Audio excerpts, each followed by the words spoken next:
Hello and welcome to the very first episode of my little behaviour management CPD films that I'm going to be working on for you over the next couple of weeks. Now, those of you that are already familiar with my approach know that I start with a series of observations in which I look very closely at your body language, your use of voice, and your choice of strategies in the classroom. You'll be aware that I've very often observed that poor behaviour choices tend to be linked with the learner's self-esteem and the way they feel about themselves in your subject. So that it's not necessarily that they don't like you that they're choosing to misbehave, it's more that they don't like themselves in your subject. That very often I think they can sometimes be responding to a series of triggers that you're inadvertently giving out, and that it's never too late. It is never too late to turn things around. Now, as the adult in the room, you can very often modify their behaviour by changing yours. So what do we mean by low-level disruption? Here are the things that I tend to observe. The learners are late for the lesson, they don't have the right equipment, they're slow to start, they chat throughout the entire task, they get up a lot, they call out, they make inappropriate comments, they're off task more than they are on task. Sound familiar? What do I think of the causal factors? Well, I do see clear links between high levels of low-level disruption and teaching styles. That's actually good news because it means we can address it quite quickly. And like I said before, it's never too late. So here's the juicy bit. What do I actually recommend you do to dramatically reduce low-level disruption? Well, for starters, sell the lesson. Explain in everyday language what they're going to be doing, what they're going to be learning, why it's so important, and what they're going to leave knowing that they didn't know before.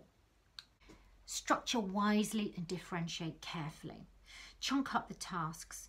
Don't give lengthy instructions and expect them to remember them. Give them instructions, then time to try and apply with lots of positive feedback as you go.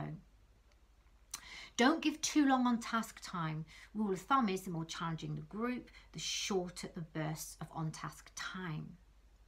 Give pace and time markers. Now, pace markers are where you say things like, by now, folks, you should be moving on to your next task, or by now, you should be on number 2.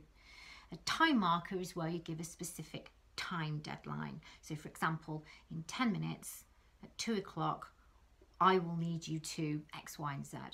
Now, those teachers who give frequent pace and time markers tend to have more smoothly flowing lessons. Above all, before you set any class on task, check for understanding. Again, that sounds like something obvious, but all too frequently when I observe a lesson and play it back if it's been filmed, we see that because of stress, the member of staff has forgotten to do that. They just set them straight on task. Now, if you check for understanding carefully before you set them on task, you inevitably reduce the amount of hands up and questions you have to respond to once they are on task. And that in turn reduces the noise level and it reduces your movement around the room, which is highly distracting. Make sure you have consistent routines and high expectations. To reduce calling out, for example, always say hands up before you ask the question. As night follows day, they know every time you ask anything of them, they have to put their hands up first, or they have to write down the response, or you're going to go to them by name, but they have to know every single time you ask anything of them. To avoid on-task chatter, make sure you very clearly stipulate the conditions for the task.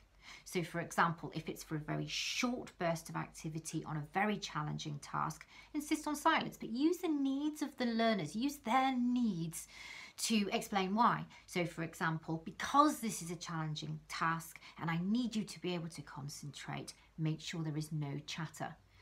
For task transitions, which can provide sticky moments in anyone's lesson, use cue-ins in the form of 3-part instructions. For example, finish your sentence, put your pens down and look up so I can see you're ready to listen. Those are visual, they're staged, and they're easier to follow than a teacher stood there simply saying, Stop talking, I'm waiting. Now, what's very, very important is that you remember to give frequent feedback and that you praise the process. Remember I said at the very beginning that poor behaviour choices can very often be linked to the learner's low self-esteem in that subject or that topic. Well, if that's the case, you've got to enable them to feel that it's okay to make a mistake, to not be frightened of trying something new, and that the process of learning in itself can be enjoyable. Spot what they are getting right, spot their effort, acknowledge when they have followed instructions well, and teach them that it's okay to feel anxious about certain tasks. For example, when you're checking for understanding and you're asking if there are any questions, throw in little comments like, by now I normally get questions about X, Y, and Z. This is quite challenging, so don't worry if you're finding this a little bit difficult right now. Those teachers who give those sorts of reassurances can often elicit far greater engagement, and you can see that the children and the learners relax and start to really have a go. So to sum up, when I walk into a classroom and I see a teacher who exudes calm enthusiasm, that's got very clear positive goals for their learners, that's got very consistent routines and has planned the lessons very wisely with good clear differentiation, I see far lower rates of off-task, low-level disruption. I hope that you found this little CPD film useful. My next one is going to explore strategies for dealing with higher levels of disruption. See you next time.